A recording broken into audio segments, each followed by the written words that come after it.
Chapter 3, Imagineering. Imagine you're at a wedding, but you're not the bride, you're not the groom, you're not the caterer, you're not the wedding planner. You are the officiant. So get your most official sounding voice, put on your robe, and you're going to marry two very dissimilar people and make them one through a ceremony. Your success in the future is going to be in marrying two very dissimilar people into one.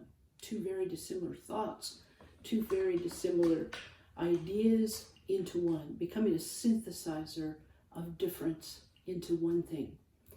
Now, when you go to dating sites, people want someone that's just like them. Long walks on the beach, must love the forest, likes deep intellectual discussions. But you know, the most interesting marriages is where they have almost nothing in common. Joey and I have almost nothing in common except we love each other. We love our God. We love our son. We love the same things, except he loves bowling and I don't like bowling. I love deep intellectual conversations that probably never come to solution, and Joey's like, oh, I'm so bored. We have such dissimilarity, but it's actually a strength because you get this wide Rachmaninoff range of different things between the two of us, and yet we're together. So in Imagineering, it's kind of asking the question, what if we did this? What if we put two dissimilar things together? There was a doctor in 1904 on Coney Island. There used to be bearded ladies, and there were all these different shows that you could go to.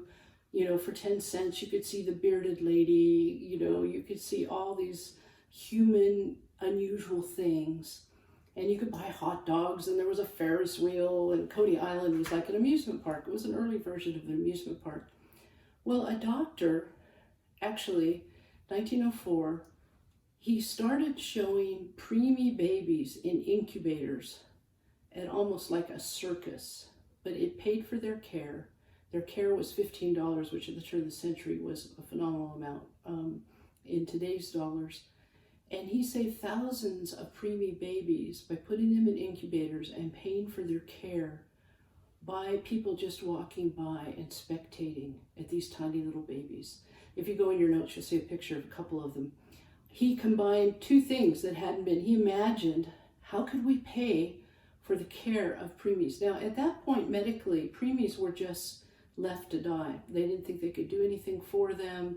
They didn't think they would thrive or survive. And he had an Imagineering heart. He was like, what if we preserved these babies and gave them oxygen in a sterile environment and let them grow, and we let onlookers look at them and pay, I think it was 15 cents to look at them in this show. And the show was called Everyone in the World Loves a Baby. That was the name of the show. And so people would plunk down their money, and it paid for hundreds and even thousands of premature babies that went on to live because they were part of that. Another person in Africa was doing some research about depression, and depression at that time was thought to be a Western disease. The academics did not think that people were depressed in other countries.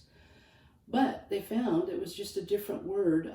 It wasn't the word depression, it was the word overthinking, thinking too much. And I won't try to pronounce it, but it's in your notes.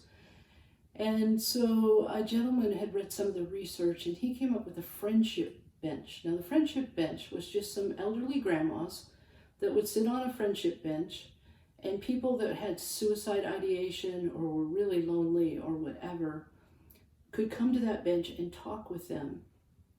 And it was kind of the talking cure. They just let them talk, but they gave them practical, actionable steps. They combined, let's put a bench with grandmas, and let's address mental illness in our nation. And it worked, and it spread to other nations. Now, there's also a beautiful tree you'll see in your notes that is 14 different species of stone fruit. It's just glorious. There's 5 trees of these in America. They're art installations because someone imagineered, what if we created living art? And so he grafted all these different stone fruits into one tree. And when you see the picture of it, I think you'll agree with me. It is absolutely jaw-droppingly gorgeous. It's lovely. And so he combined in one tree, he grafted into one tree nectarines and peaches and apricots, all the stone fruits together. And so when it blooms, it's just this phenomenal piece. And you'll see that in your notes. Imagineering is, what if we combined? What if we did this? What would that look like? And Imagineering requires that you're willing to take risks and say, maybe we should try this. Maybe we should try that. The founder of Spanx, the company Spanx, she said when she came in every day from school, her dad said, "What did you fail at today?" And she told him, he would high-five her and say, "Way to go." Because if you're not taking risks and you're not failing, it means you're not attempting anything. You're just going with the status quo. Remember, we talked about developing an intolerance for the status quo means you're Imagineering all the time. What if we did this? What if we did that? It's one of the things I love about my friends in Wales is they're like, well, let's go for it. Let's just try it. Let's do it. Maybe it'll work. Maybe it won't. But let's do it. Let's just do it. Let's Imagineer together. And Imagineering, the reason it's so important to collaborate is your Imagineering takes on whole new levels when you do it with other friends, when you're not just Imagineering in your heart. One beautiful Imagineering is, what if we combined a walking stick with a GPS for blind people? Now, most of the urban cities in the world are not equipped to handle someone blind trying to walk through their city. But what if you put a GPS on a walking stick? WeWalk is the company that came out of just that idea, that Imagineering. What two things can we combine that have never been combined before? Which, remember, we said that's creativity, is combining two things. What can we do? Well, we can create a stick for the blind that has a GPS on it and tells them precisely where they are. There's so many beautiful things that can come out of when we are intolerant for the status quo, when we realize creativity is deep, woven into our bones. The marrow of your bones is woven creativity into you. And when we start being intolerant of the status quo, we ask questions, we ask tons of questions, and then we Imagineer together. Well, what if we combine this with that? Like I told you about the little city, Ohio. What if we put elderly people with young people? Now in Inspire, what the people did, there was one place, a bunch of elderly people wrote all the students who were getting multiple D's and F's in the high school, encouraging little notes.